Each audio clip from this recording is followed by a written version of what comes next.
Arnel Arcayan. Yung sunod ko ikwento, yung encounter naman namin sa hanay ng tropa na namatayan kami ng kasamahan sa harap ko. Ito yung unang karanasan ko na nakaranas ako na namatayan ng kasama sa aking harapan. Nung time kasi na yun is kasagsagan sa area ng Iligan. Kasagsagan ng namin yan, organizing. Galing kami dito sa Lanao Sur, tapos papunta kami ng CDO din nung time na yan sana para mag-conduct ng organizing na naman, magpalawak ng masing masa. Tapos dyan kami dumaan sa banda ng Iligan. Pero kasama din sa area namin yan. Hindi yung nangyari is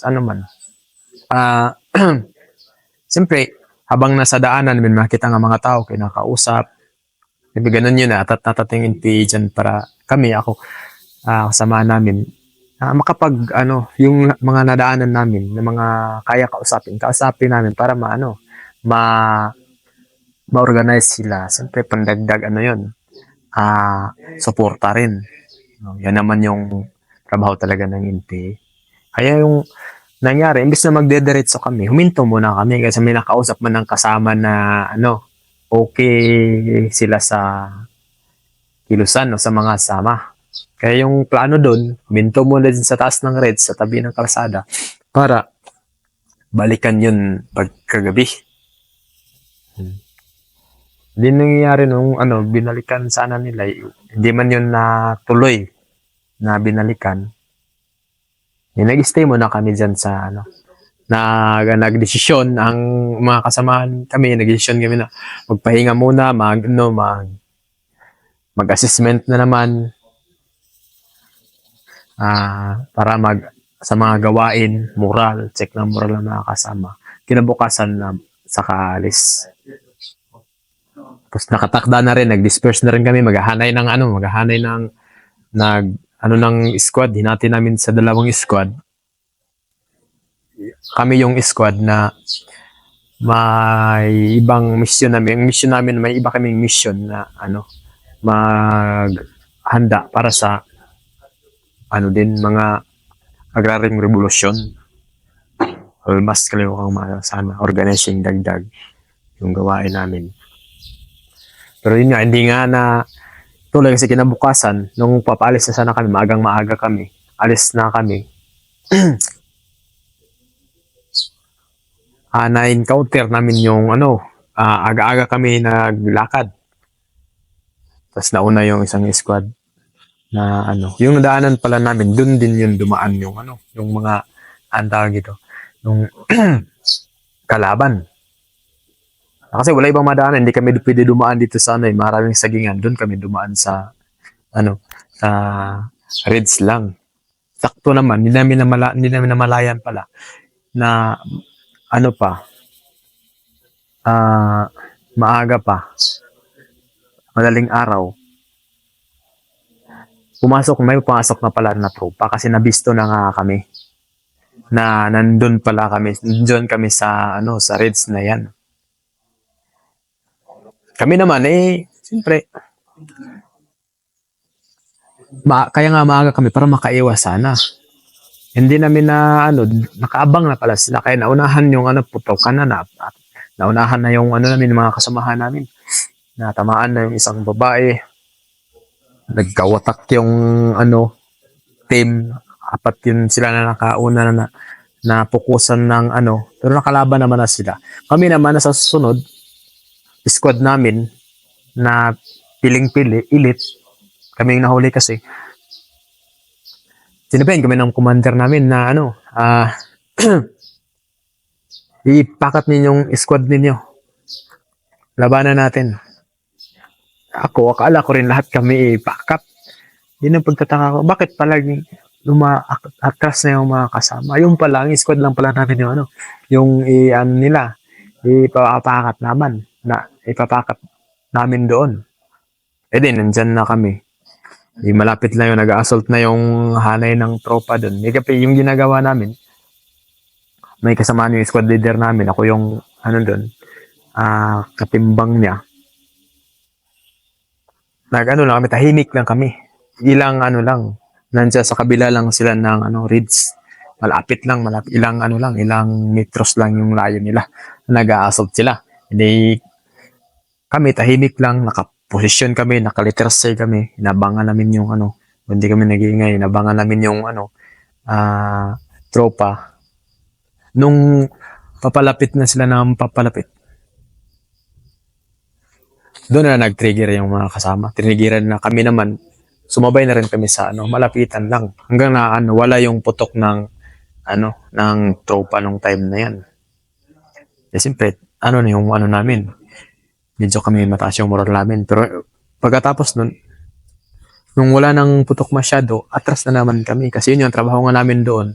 Kami yung pipigilan namin yun, yung tropa na maka-assault. Kasi yung daanan namin, may sugatan kami. Tapos yung daanan namin, bangin. Mahirap daanan. Na PC nga lang yung ano, PC na tali lang yung hinahawakan ng mga kasama para makababa. Tapos may sugatan pa. Hindi kami diretso na ano, umalis. Ano naman kami, nagposisyon naman kami, parang ngalawang beses posisyon kami. Inantay namin yung kalaban, mga 20 meters. Nung nakita na namin, pinutukan na namin sila. Na naman namin sila. Eh, nung time na yan, ano pa, ano pa ako, tumayo tayo pa ako, tapos ano,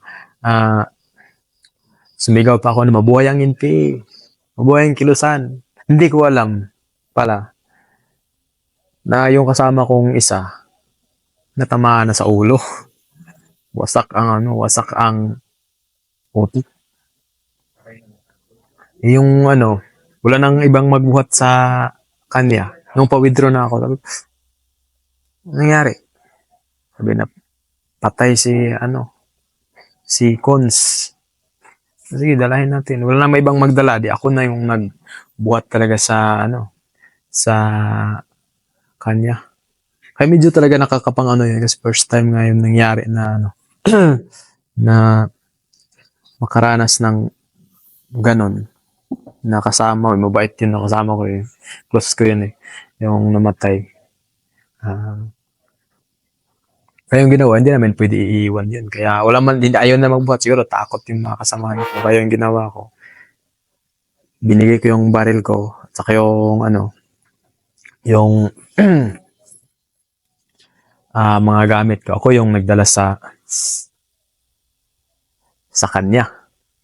Buhat-buhat ko yun, parang yung yung dugo niya dito na sa akin, yung utak niya, naka maagos dyan. Pero siyempre kasama ko yun.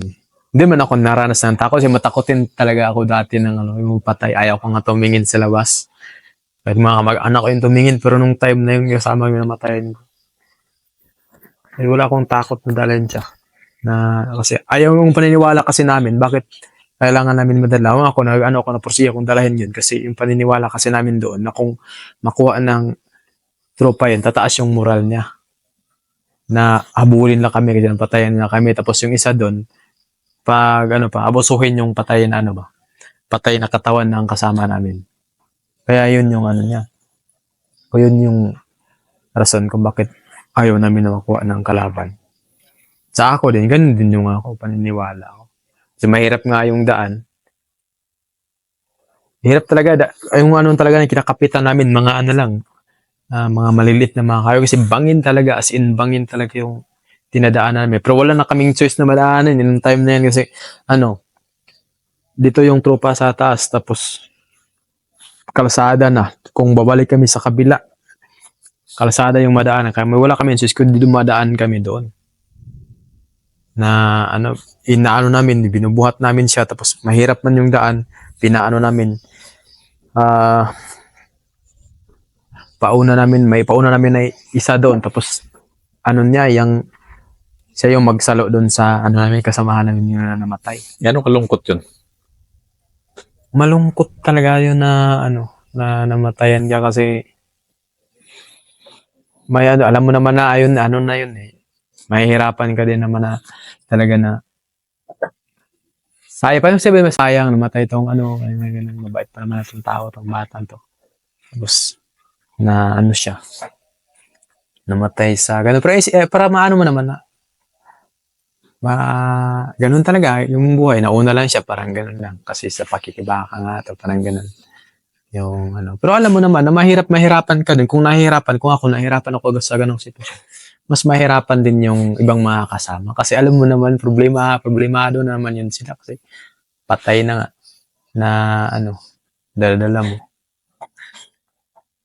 Mga ganun, nagmamature ka na ba nun?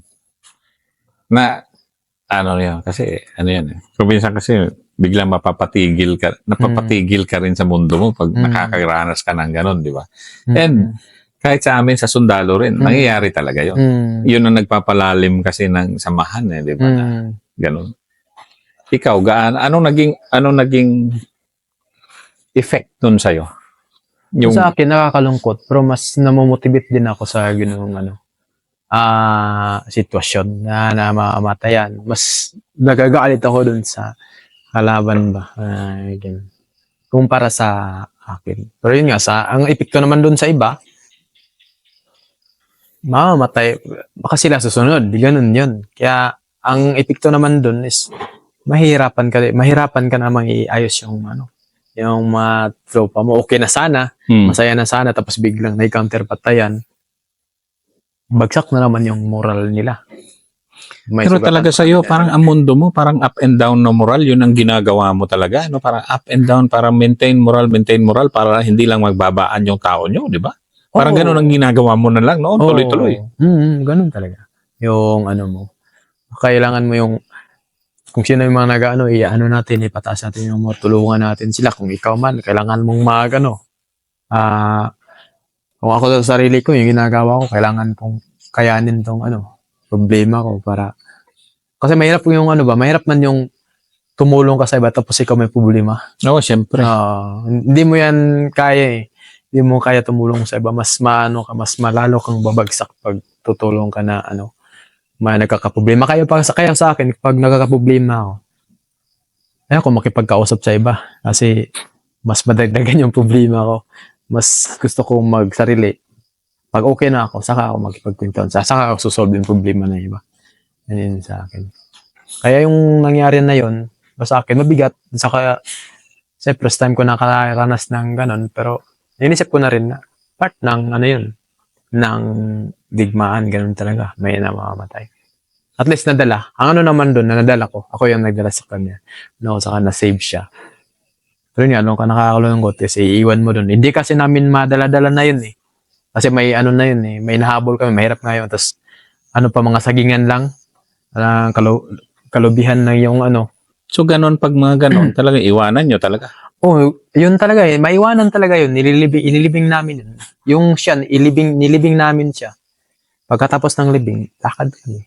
Ganun talaga yung buhay ng Ilang libong ganun ang nangyari sa kasaysayan ng insurhensya na to. No? Ang nga dun, siyempre, ang pamilya na.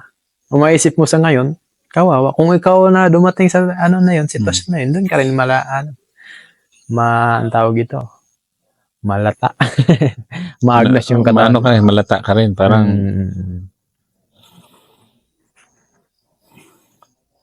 kasi di man kayang dalhin kasi ng kami nga nahihirapan nga kumawala doon sa atake ng kaaway sa sitwasyon na yon. Tapos dala-dala pa namin siya. Mas lalo kami baka madagdagan pa pag maka-encounter kami ulit. Kaya kailangan para mabilis ilibing maiwanan talaga. Tapos yung time kasi na yun, may sugatan kami isa din. Binubuhat-buhat namin, mabigat pa. Tapos yung siya pa. Ang lang namin doon, kinuha namin siya doon sa tapos nilayo para hindi makuha ng tropa, para hindi nga mapagsamantalahan yung niya. Kasi yung paniniwala namin. Hindi mapagsamantalahan, maabusuhan yung yung katawan niya. Kasi yun nga, ang naman na pag makuha daw ng army, ang tawag doon yung dinadagdagan pa yung mga sugat niya ba? Kung ano yung ginagawa sa katawan. Totoo lang, masabi natin, hindi. Ganon. Binababa nga sa barangay eh. Tapos binibigay sa kamag-anak kung may kamag-anak. Pero ikaw nun, parang sa mga ganon na experiences mo, Anong nangyayari na rin sa psychology mo nun bilang isang individual na tao, hindi bilang isang guerrilla? Yung parang, paano ka na nun? Paano na yung kwan mo? Medyo natutuliro ka na rin ba na kino-question mo ba yung sarili mo na nandito ba ako sa tamang landas? Nag-NPA lang naman ako dahil sa pag-ibig. Parang gano'n, di ba? Na ang dami mo nang naranasan dahil dyan sa pag-ibig na yan, di ba? Di ba? So, ano yung kwan mo? Ano yung gano'n? Yan kasi medyo, yung utak, bumababa sa balikat mo, dugo, nakita ko na yan. Di ba? Paano? Ano yung kwan mo Yung time naman na yun, kasi nasa kasagsagan na kung ano ba, mataas yung moral ko ng time na yun. Ganon. Oo. Nung bakbakan na yun. Isipin mo nga yung bakbakan na yun, tuwang-tuwa pa ako nung time na yun talaga yung nagkabakbakan talaga. Kasi nga, nung unang assault ng kalaban, pinadikit talaga namin. Ilang 2 metros lang yun siguro, mga 3 metros lang yung layo nila. Binanata namin sila. Tapos hindi sila nakasagot, nawala yung putok nila. Atras naman kami, pinantay na namin sila ulit pangalawang bisis. Sumigaw pa nga ako doon. Ngayon sabi ko, sumigaw pa ako. Tapos gadget pa ako, mabuhay ang inti, mabuhay ang kilusan. Pero hindi ko alam, nakatayo-tayo pa nga ako doon, hindi ko alam pala, patay na pala yung isa, na ulo na, tamaan na pala sa ulo.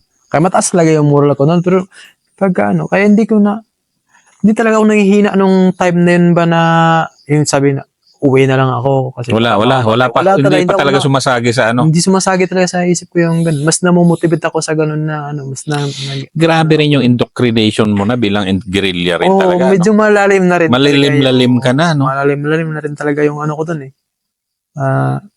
Kasi nga, dati kasi, talaga, gusto ko talaga makipag-usap sa mas matataas sa akin, sa may mas mga karanasan, kung paano nila, mahilig ako magtanong eh, kung paano na in-handle yung sarili nila, paano sila nakarating sa ganyang posisyon, katagal. Tapos ina-absorb ko yun. Kasi yung mga kasama mo, mga opisyal mo, gaano rin katatagal na rin sila sa kilusan? Matagal na rin, mas matagal pa yung iba sa akin. May 10 years, 15 years. So, mga 15 years, may magti-20 years na iba. Matagal na rin sila sa kilusan. Ako ata yung sa amin na batch, ako ata yung official na pinakabago, bata pa sa larangan na 9 na taon lang. Yung iba doon mas mahigit 10 taon na sila. Pero sa karanasan, hindi naman ganun ka Hindi na masyadong nagkakalayo. Hindi na nagkakalayo kasi nung nung maaga sila, pero nung time naman na yun is siyempre, ang NP, pa-relax lang.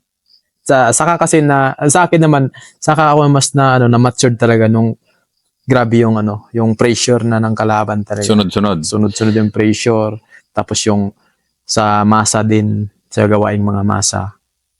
Doon ka mas mas nahahasa. Hindi kasi siya nakabase lang doon sa kung gaano kakatagal. Tapos wala ka naman nagawa. Wala ka naman ginawa. Wala naman nagmamotivate sa'yo para mas mapaunlad ka. Kasi sa amin kasi, dun sa paniniwala namin din sa taas, naniwala kami dun sa kasi yung sa mga mahirap kasi na mga sitwasyon na naranasan mo bilang isang kadred, mas dun ka nas nahahasa, mas dun ka tumitibay. Hindi dun sa lang, pa-relax ka lang, walang yung okay yung kalagayan. Oo. Ano ba pangarap mo na nun? Mga panahon na yon?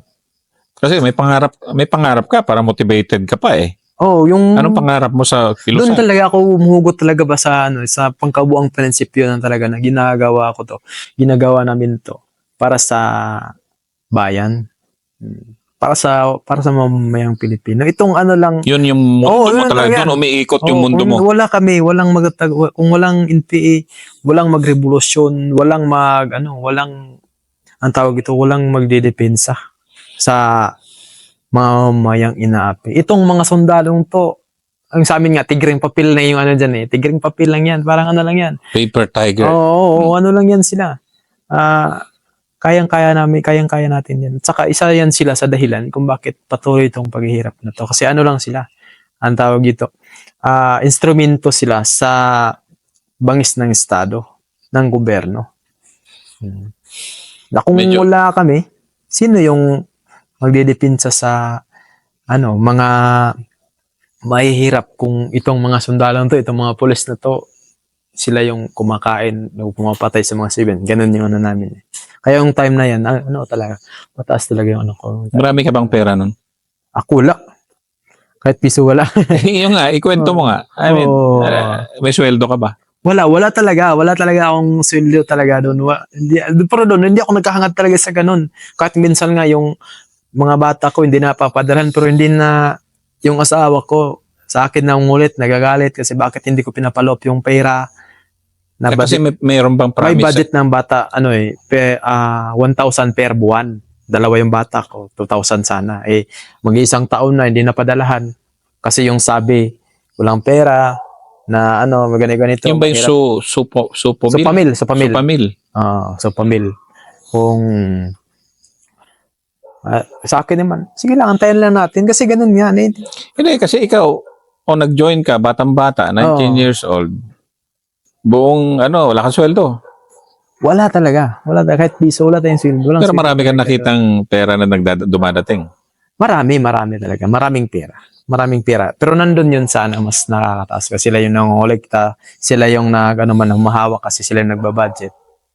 Hindi ba kayo nag-alboroto man lang na bakit wala man lang kaming mahawakan man lang na sarili namin? Di ba? Wala ba kayong gano'n na utak nun na bakit wala kaming hawak? Iwan ko sa iba, pero sa akin, wala akong question about ganun kasi naiintindihan ko man yung sitwasyon kasi isa din naman ako sa namumuno na. Malawak na rin pang-unawa ko sa ganun. Tapos nakaranas din naman ako na kung mahawak ng pera. Mahirap din talaga maghawak ng pera, ikaw yung magbabudget tapos nagre-react. Yung iba, yung mga kasamahan ko, nagre-react na baka saan yung pera, saan yung budget natin, ganito. Tapos, isipin mo na isang araw yung budget namin, bawat isa, 50 pesos lang. Tapos, lahat mo na yan kukunin. 50 pesos? 50 pesos. I-budget mo nga. I-budget mo nga yung 50 pesos. Kaya nga, nangyayari sa amin talaga, pero hindi namin, buoy namin yung pagbili. Yan, kung sa 30 kami katao, kung ako yung nagbabudget dati, itansya ko na yan na priority ko bigas. Ang 30, sige 50 pesos. 50 pesos, pagkain yon. Lahat na yan. May 50. sigarilyo. 3B yun. 3B, walang yan sa sigarilyo. 3B kasi dito sa Mindanao, 3B talaga yung 3B yung tabako. 3B lang, hindi sigarilyo yun dun sa amin. 3B lang yung... So, 50. 50, pagka-share namin, kung halimbawa, sa kami, sa isang platon, 30 kami katao, 30 times 50 per head, 1.5 times 30. So, yun yung pagkasyahin namin na pera sa loob ng isang buwan. May bigas na yun. Lahat na yun. Mga namin, sinilas namin, sabon namin, doon na namin kukunin yun lahat. Yung sa isang buwan namin kadalasan dati, maabot ng 40,000, 30,000 lang. Pagkasya namin lahat yun sa buong. Kasi pag maubos namin na hindi pa abot ng isang buwan, wala kaming budget, wala kaming pagkain doon. Kaya mas inuuna namin, priority namin bigas. Wala na yung ulam-ulam na yan. Makabili lang kami ng sardinas na yung ulam ng sardinas. At saka tuyo. May kape, konti. Yun na, kayo? Nagsusurvival lang sa mga pako-pako, ganun. Survival. Ubod ng buhay. Gulay-gulay. Yung isang sa 30 kami katao, 20 katao, mahaluan namin ng isang sardinas yung gulay namin. Pampalasa lang. Para may amoy sardinas lang. Habang kami sundalo, nagsasawa na sa sardinas. Amoy sardinas yung aming pawis. Oo nga talaga. Kaya nga yung iba talaga, minsan na mga kasamahan namin, dahil nga sa sobrang gutom na nila, yung ginagawa nila, pag may makakita, sila nakampuhan ng sundalo, tapos may mga kanin na tinatapon, na mainit-init pa, kinakain nila yun. Pero bawal yun. Bawal yun kasi magagalit yung official namin. Ganon? Pag may, kampo na Oo. Yung kampo ng sundalo na may tira-tira na pagkain na tinatapon, tapos, hindi pa panis. Kinakain ng mga kasama yun. Pero hindi sila nagpapakita sa mga commander kasi magagalit man yung commander kasi magagalit yung commander. Baka may lason. Pag lasonin, patay sila. Tropa mo yun. Patay. Iba ka. Ibang klase rin ng buhay guerrilla, no? Hirap talaga yung buhay talaga din sa Ganun, pero ganun yung paniniwala eh. Siyempre, ganun, nasa utak mo yun eh. Basta Gano'n kahirap. doon mo nakikita na yung anong paniniwala mo kahit anong hirap ng buhay. Basta may paniniwala ka na tama yung may ginagawa mo. paniniwala. Ganun ka nun. Ganun talaga ako. Tapos ano kasi ako, bakit siguro ganun yung paniniwala ko? Kasi nasa ano ko ba, malapit ako sa masa talaga. Makikita ko yung hirap nila, ganito. Kaya makita ko. Siguro wala na, parang sa akin talaga, ito na talaga yung solusyon. Kahit minsan Anong hirap ng masa na sobrang galing ka ng masa pero mas masa yung mas masa yung mga nalalapitan ko talaga. Na makikita mo talaga na lalo na dito sa area ng mga lobad na yung nagpapausok sila. Akala mo may sinasaing, wala naman pala, nagpapausok lang. ano? Nagpapausok akala mo may sinasaing yung mga masa kasi, di ba kadalasan pag tanghali na, umaga may usok kaya nagsasaing na yan. Pero sa kanila para wala. Nagpapausok lang. Ganun. Tapos, kamuti, maliliit pa, sinasaing na, ganito pa kaliit. Sinasaing na nila kasi walang malanga sila. Kung dito naman sa, area ng Muslim yung nakita namin doon na walang-wala din talaga sila. Pag hindi sila makabinta ng nila, yung ratan, wala silang pambili ng bigas nila. Kaya mas napalapit ako dun sa kanila. Kasi kitang-kita mo talaga. Tapos ko sila, kinakausap ko sila, bakit hindi kayo nagsasaka nagsasaka dyan? Ano naman kayong lupa? Sabi nila, kapatid, kami gusto namin magsaka talaga. Gusto namin magtanim. Pero wala kaming kalabaw na magamit. Wala kaming binhi. Wala kaming abono. Sabi nila. Ay, sa amin dahil nga na-close ko nga yung may nakarasan na ako na-close, akin ang hingi ng kalabaw. Hindi nga na ako ng kalabaw eh. Anong ibibigay ko? Sabi, nireport ko lang sa mga kasamahan ko na gusto ng dyan. Ano kayo magagawa natin dyan sa mga masa dyan? Gusto daw nila binhi. Gusto nila ng abono. Gusto nila ng kalabaw. May nga ako karanasan na yung isang masa na Muslim sabi na sa akin, kapatid, pag mabigyan mo ako ng kalabaw, abang buhay talagang sa inyo ako. Pag ganun yung di ba? Kahit anong iutos mo sa akin, gagawin ko.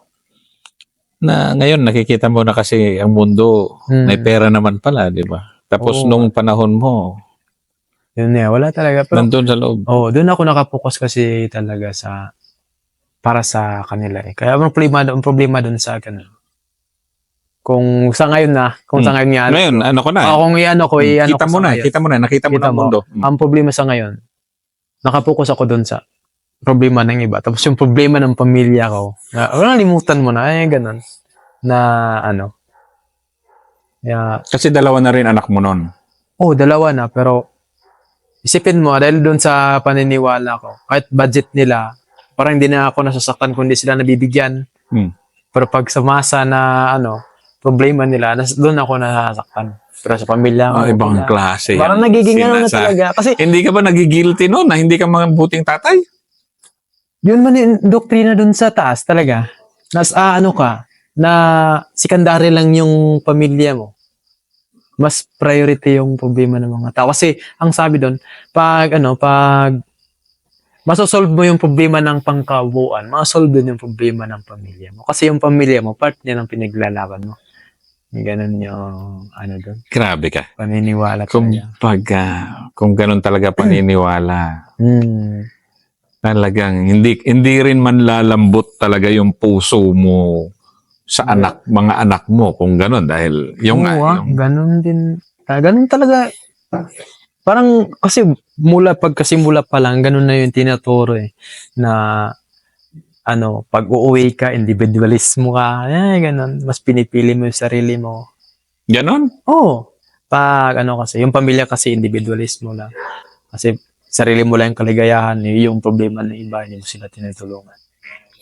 Kaya, siyempre, nahuhubog yung kaisipan ko doon sa gano'n. Yun nga, parang kung sa ngayon isipan ko, parang magigilty ka talaga na Kasi minsan dati nagkwento yung pamilya ko na mahirap talaga sila. Sabi ko, normal naman talaga yan kasi kaya nga tayo nagre-revolution. Kaya nga para Ganon. kaya nga tayo Yung pamilya mo, Oh. nag-ano ng kahirapan Oo. na, tapos ang sagot mo, kaya nga tayo sakot ko lang.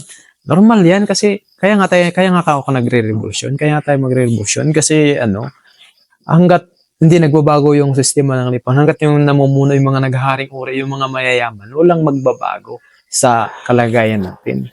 Kalagayan nila. Part yan. Ay, ganun. Pero pag problema ng masa, talagang ang bilis-bilis mo. Oo, gustong-gusto ko agad. Gusto ko solusyonan agad na report ko sa mga kasamaan ko. Doon naman, problema naman doon. I-report ko sa kanila, yung masabi lang din. Wala rin naman magawa. Wala nga. Ay, sige, gawa natin ng paraan. Ganun. Kaya pag babalik ako sa masa, ako yung kasi ako yung maharap Tapos, hinahanapan ka na, kapatid, ano yung kalabaw, yung binhi, bigyan mo ng binhi. Sabi ko, sige na, sabihin ko lang sa, kasi, parte ng yan parte kasi, pagpapasok kami kasi sa komunidad, parte man yan, kukunin man namin mga negatibo dyan na hindi na bigay ng gobyerno. Sa kanyo promisan. Oo, kami dyan para makukuha namin yung loob nila. Saka kayo mangako. Oo, parang magiging false lang din, pangako dun. Kasi nga, wala ka din naman na talagang maibigay. Pero sa akin dun, nagiging talaga, totoo ako doon talaga, na gusto ko sa akin na talaga silang tulungan. Pero kahit ako, wala akong pera Wala man ako, Pero, part yun sa, para magiging maklose din ako sa masa. Pero yun nga, nakakaano na nga rin, nakakahiya din minsan pag paulit-ulit ka na bumabalik, tapos sinisingin din na sa'yo na wala kang maibigay.